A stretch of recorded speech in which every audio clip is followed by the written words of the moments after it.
Hi hello నేను మీ Soujan welcome back to my channel Soujan double. ఎవరైనా ఫస్ట్ టైం నా వీడియోస్ చూస్తున్నట్టయితే మర్చిపోకుండా సబ్స్క్రైబ్ చేసి అలాగే బెల్ ఐకాన్ క్లిక్ చేయడం మర్చిపోకండి. ఈ వీడియో ఏంటిదంటే మేము పూరిలో ఏమేమి టెంపుల్స్ చూసామో అన్ని టెంపుల్స్ ఈ వీడియోలో ఉంటాయి. జగన్నాథ స్వామి టెంపుల్ నుంచి రూమ్ కోసం మార్నింగ్ ఫ్రెష్ అప్ అయిపోయి టిఫిన్ చేసి ఏమేమి టెంపుల్స్ చూసామో ఈ వీడియోలో ఉంటాయి. స్టార్టింగ్ మేము ఉన్న బీచ్ ఏరియా దగ్గరే ఆంజనేయస్వామి టెంపుల్ అయితే ఉంది. ఫస్ట్ అది విజిట్ చేసాము. ఇక్కడ ఆంజనేయస్వామి సంకులతో కట్టబడి ఉంటాడు. ఇక ఆంజనేయస్వామి సంకులతో కట్టేస్తారంటే సముద్రదేవుడికి పూరి జగన్నాథ స్వామి అంటే చాలా ఇష్టం అంట. అపరప్రేమతోటి ప్రతిరోజు దర్శించుకోవడానికి అయితే సముద్రం ఊళ్ళోకి వెళ్ళేది. ప్రతిరోజు దేవుని దర్శించుకోవడానికి సముద్రం వస్తే ప్రజలైతే చాలా ఇబ్బంది పడేవారంట. సముద్రం ఊళ్ళోకి రాకుండా ఆంజనేయస్వామిని అయితే కాపలా పెట్టాడంట జగన్నాథ స్వామి. ఆంజనేయస్వామికి రామభక్తి ఎక్కువ కాబట్టి ఊళ్ళో ఎక్కడ రామభజన జరిగినా వెళ్ళిపోయేవాడంట. అక్కడ ఇదే ఛాన్స్ అని చెప్పి సముద్రదేవుడేమో జగన్నాథ స్వామి టెంపుల్ కి వెళ్ళిపోయాడు. అప్పుడు జగన్నాథ స్వామి ఆంజనేయస్వామి బీచ్ వారు సంకులతో కట్టేసి నిన్ను బంధించట్లేదు, నీ అపర ప్రేమను నేను ఆపుతున్నాను అన్నాడు. ఇప్పుడు ఆంజనేయ స్వామికి టెంపుల్ అయితే కట్టారు. లొకేషన్ వచ్చేసి బీచ్ రోడ్ సైడ్.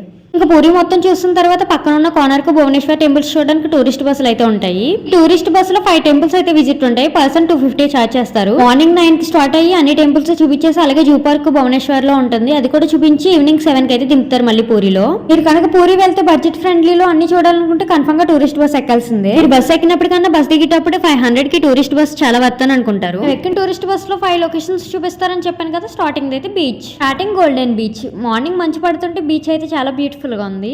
ఇంకా బీచ్ అయితే చూసిన తర్వాత మళ్ళీ బస్ అయితే ఎక్కేసాము.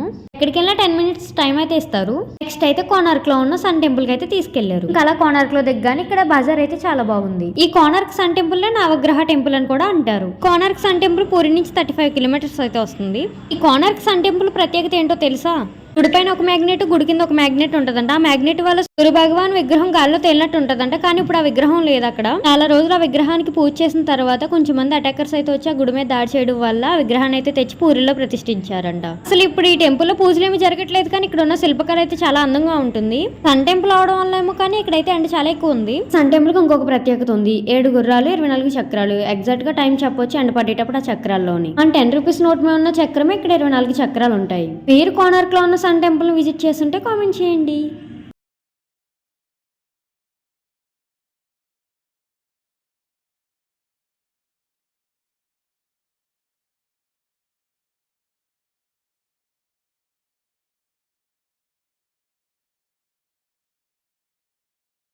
ఫొటోస్ వీడియోస్ తీసుకుని మొత్తం చూసి మళ్ళీ స్టార్ట్ అయిపోయాము. ఇక్కడ బజార్ లో అన్ని హ్యాండ్ మేడ్ వే ఉన్నాయి. హోమ్ డెకరేషన్ కి అలాగే హ్యాండ్ బ్యాగ్స్ అన్ని. ఇక్కడ సన్ టెంపుల్ వుడెన్ టాయ్స్ లో కూడా ఉన్నాయి. ఇంకేం కావాలో అన్ని తీసుకుని బయటకి అయితే వస్తాము. టైం అయితే 1 అయింది. మనం టూరిస్ట్ బస్ ఎక్కితే ఫుడ్ అయితే వాళ్ళే చూపిస్తారు ఎక్కడ తినాలన్నది. సన్ టెంపుల్ చూడడానికి వెళ్ళినప్పుడే ముందే ఆర్డర్ ఇచ్చేసి వెళ్తే మళ్ళీ మన రాబోతుకి అయితే చేసి ఉంచుతారు. ఈ టూరిస్ట్ బస్ ఎక్కితే అన్ని బెనిఫిట్స్. టైం వేస్ట్ అవ్వకుండా అన్ని పనులు అయిపోతాయి. ఫుడ్ అయితే ఇక్కడ కొంచెం పర్లేదు. ఇంకా తినేసి మళ్ళీ బస్ అయితే ఎక్కేసాము. మేము నెక్స్ట్ వెళ్ళేది భువనేశ్వర్ లో ధౌలగిరి అని. అక్కడికైతే బస్సులు అయితే ఉండవు. మళ్ళీ అక్కడ ఇంకో బస్ ఉంటది. మన టూరిస్ట్ బస్ వాళ్ళతో మాట్లాడి ఆ బస్ అయితే మన ఎక్కిస్తారు. ఇంకా కొండపైకి అయితే వస్తాము. ఈ కొండపైన మనకి శ్వేత మందిర్ అలాగే లాల్ మందిర్ అని 2 టెంపుల్స్ అయితే ఉంటాయి. ఇందులో లాల్ మందిర్ పరమశివుని టెంపుల్, శ్వేత మందిర్ బౌద్ధుల శాంతి స్తూపం. అశోక చక్రవర్తి క్రూరత్వానికి ఇక్కడ జరిగిన ప్రత్యేక దారుణమైన కళింగ యుద్ధం.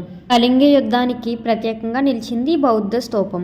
ఈ శ్వేత మందిర్ అంతా తెల్లని పాలరాయితో నిర్మించబడింది. ప్రశాంతతకు నిలయముగా ఉండే ఈ మందిరంలో 4 వైపులా వివిధ భంగిమలో ఉన్న బుద్ధుని విగ్రహాలు చూడొచ్చు. ఇక్కడ పైనుంచి చూడడానికి లొకేషన్ కూడా చాలా బాగుంది. బ్యాక్ సైడ్ స్టెప్స్ నుంచి దిగితే అక్కడ పరమశివుని టెంపుల్ అయితే వస్తుంది. స్టెప్స్ నుంచి దిగేసి ఇలా నడుచుకుంటూ వెళ్తే అక్కడ టెంపుల్ అయితే ఉంది. ఇదే పరమశివుని టెంపుల్. ఇక్కడ ఈ వర్ష రాష్ట్రంలో ఏ టెంపుల్ చూసినా కానీ ఒకేలా కన్స్ట్రక్షన్ అయితే చేసి ఉన్నాయి. లోనికి వెళ్ళి ఆ పరమశివునికి దర్శనం చేసుకుని ఇంక మళ్ళీ బయటకి అయితే వస్తాము. ఏ టెంపుల్ కి వెళ్ళినా 10 మినిట్స్ చూసి మళ్ళీ బస్ ఎక్కేయడమే. మళ్ళీ బస్ దగ్గరికి అయితే వెళ్ళిపోతున్నాము. నెక్స్ట్ భువనేశ్వర్ లో ఉన్న లింగరాజ స్వామి టెంపుల్ కి అయితే వెళ్ళాము.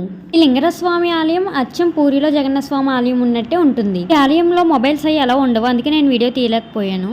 శివుడు పార్వతీదేవికి ఈ ప్లేస్ అంటే ఇష్టమని చెప్పాడంట. ఇప్పుడు పార్వతీదేవి ఈ ప్లేస్ ఎలా ఉంటుందో చూడడానికి పశువులు కాసే గొల్లబామలా అయితే వచ్చిందంట. ఈ ఆలయంలో 108 శివలింగాలు ఉన్న ఉపయాలయాలు అయితే ఉంటాయి. ఈ ఆలయ ప్రాంగణంలో ప్రధాన ఆలయంతో పాటు చిన్న చిన్న ఆలయాలతో 50 ఆలయాలు అయితే ఉంటాయి ఈ టెంపుల్లో. ఈ ఆలయంలో హరిహరుడు రూపంలో ఉన్న పరమశివుడిని అయితే పూజిస్తారు. ఇక్కడ నందీశ్వరుడికి కూడా ప్రత్యేక ఆలయం అయితే ఉంది. ఇక్కడ శివరాత్రి రోజు ఆలయ శిఖర భాగంపై వెలిగించే మహాదీపం చాలా అద్భుతంగా ఉంటుంది. ఇంకా లింగరాజ స్వామిని కూడా దర్శించేసుకున్నాము. టూరిస్ట్ బస్సులో మాకు చూపించే 5 విజిట్స్ లో అప్పుడే 4 అయిపోయాయి. ఇంకా లాస్ట్ లోది నందనకానన్ జూ పార్క్ భువనేశ్వర్ లో ఉంటుంది. ఇంకా భువనేశ్వర్కి వచ్చిన తర్వాత ఇక్కడ మా గైడ్ అయితే మాకు ఎక్స్ప్లెయిన్ చేస్తున్నాడు ఎలా వెళ్ళి అలా వచ్చేయండి అని చెప్పి. ఇలాంటి ఒక గైడ్ ఉంటే ట్రిప్ అయితే చాలా సక్సెస్ఫుల్ గా కంప్లీట్ అవుతుంది. మాకు కూడా అలాగైంది.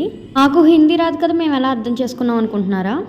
కొంతమందికి అర్థమయ్యేది, ఇంకొంచెం మేమైతే రికార్డ్ చేసి దాన్ని ఏమో తెలుగులో ట్రాన్స్లేట్ చేసేవాళ్ళమే. అలా అర్థం చేసుకున్నాం చాలా అయ్యి. ఇంక అందరం కలిసి లాన్కి అయితే వెళ్తున్నాము. జూ పార్క్ అంటే మన వైజాగ్లో ఉన్నట్టు ఉంటుంది, కానీ ఎక్కడిది అక్కడే కదా. ఒకసారి ఇది కూడా చూద్దామని చెప్పి ఇంక అందరం కలిపి వెళ్తున్నాము.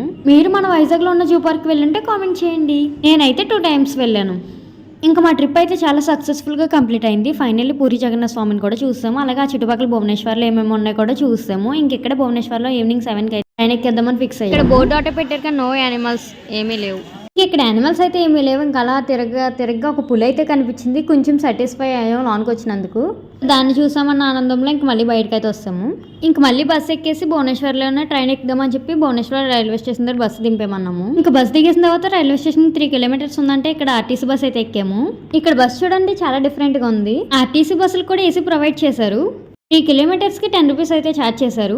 ఇంక బస్ దిగేసి రైల్వే స్టేషన్కి అయితే వస్తాము. టైం అయితే 7 అయింది. మేము ఎక్కాల్సిన ట్రైన్ ఏమో 10కి ఉంది. ఇంకా టికెట్స్ అయితే తీసుకుని ఏమీ తెలియదని చెప్పి అక్కడ ఏదో తిందామని వెళ్ళాము. ఇంక వెళ్ళి చాలా ఆకలిమే ఉన్నాం కాబట్టి బిర్యానీ అయితే ఆర్డర్ చెప్పాము. పూరిలో కన్నా భువనేశ్వర్లో ఫుడ్ అయితే తినగలము. టేస్ట్ మళ్ళా ఉంది, బాగుంది. ఇంకా 2 రోజులు బట్టి ఏమీ తెలియదు కాబట్టి ఇక్కడ ఫుల్ గా బిర్యానీ, ఫ్రైడ్ రైస్ అయితే తినేసాము. ఇంకా రైల్వే స్టేషన్కి వస్తే ట్రైన్ వచ్చే వరకు అక్కడే ఉన్నాము.